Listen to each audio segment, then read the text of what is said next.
On our last episode, pretentiously entitled Analgesic of the Apocalypse, Fred and Tamara seem to have found true love.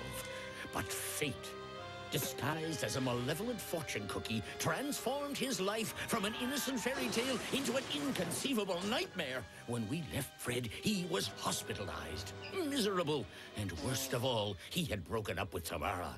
What hope was left for him in this catastrophic series of events?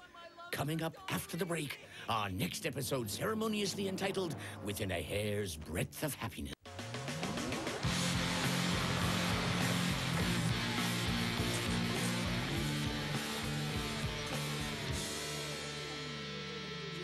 Doctor, how much longer do I have to stay here? As soon as we get the results from the blood tests, then we should be able to let you go.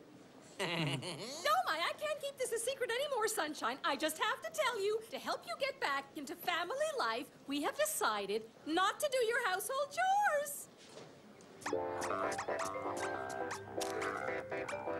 It's a very effectual way of proving that we can't go on without you. Well, I could think of about a dozen other ways.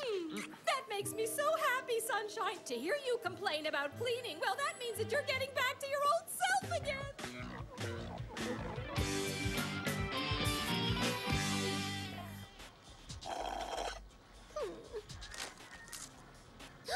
Tamara! This estrogen magazine has a super fizz article in it on the steps to follow after you've had your heart broken. In the beginning, eating your emotions is no longer in vogue. Starting now, you'll have to lose your appetite, sweetie. That way, if this doesn't work, at least you'll still be able to fit into those super low-rise jeans. Benji Poo! Want some chips? Uh-huh.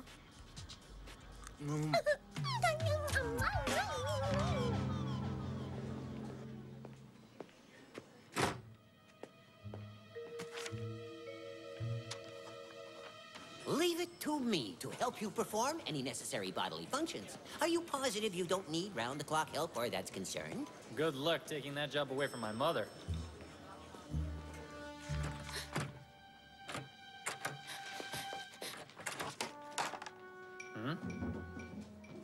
Did you hear that? I think there was someone in my room.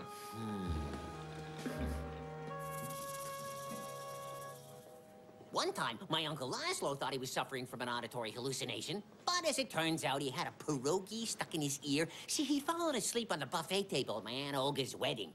Did you perhaps fall asleep in your plate of tortellini at lunch? Hey, Chico, how you holding up? Ooh, confidential stuff. Whoa. Glad to hear you're on the mend. Oh, shooty shoot. Fred, you didn't tell us you were as sick as this. Give. No!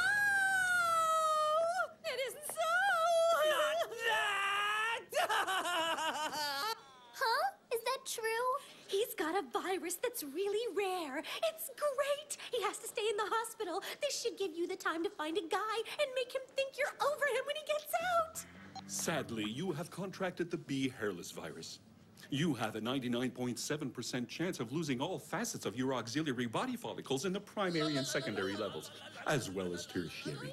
I'm sorry, Fred. I don't understand. What does that mean? It means that, barring a miracle, you will lose every hair on your body, eyebrows and nose hair included. Oh! Yeah! No, thank you. When I brought you into this world, I passed on to you the best hair genes a person could ask for. There's no question. You will not give up your glorious mane. We'll fight this thing.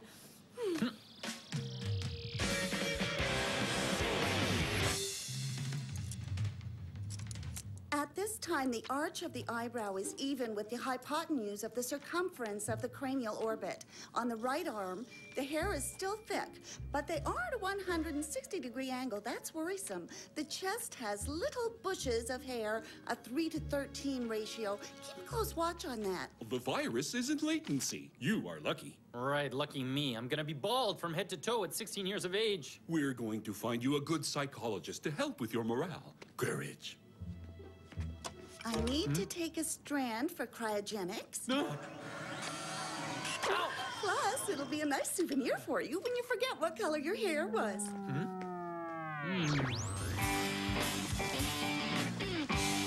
I don't get it. Fred's not in danger. Why is he still in hospital? Don't you know? Hair follicles capture pheromones. Without them, it's impossible to attract the opposite sex. The LeBlanc name is in danger of becoming extinct.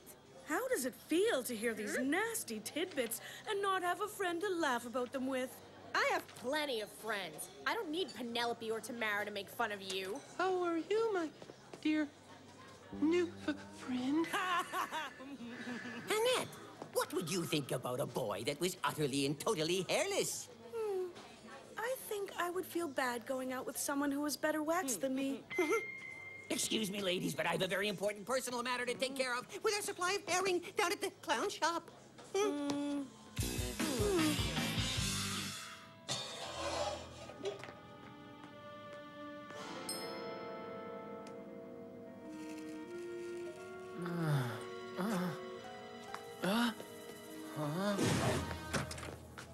Who's there?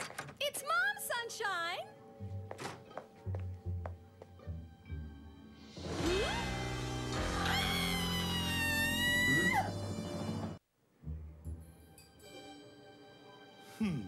At 1635, I noticed that the patient's membranes had started to shed some 527 hair follicles. The original diagnosis has now changed dramatically, and we are now looking at 7,400,000. But I'm telling you, some lady in a blue blouse came in here and shaved my arm. Fred, think about it. Nobody here is collecting adolescent arm hair. Our personnel are the best there is. Oh, Sunshine, you don't need to make up stories to get my attention. You don't have to act like every other teen.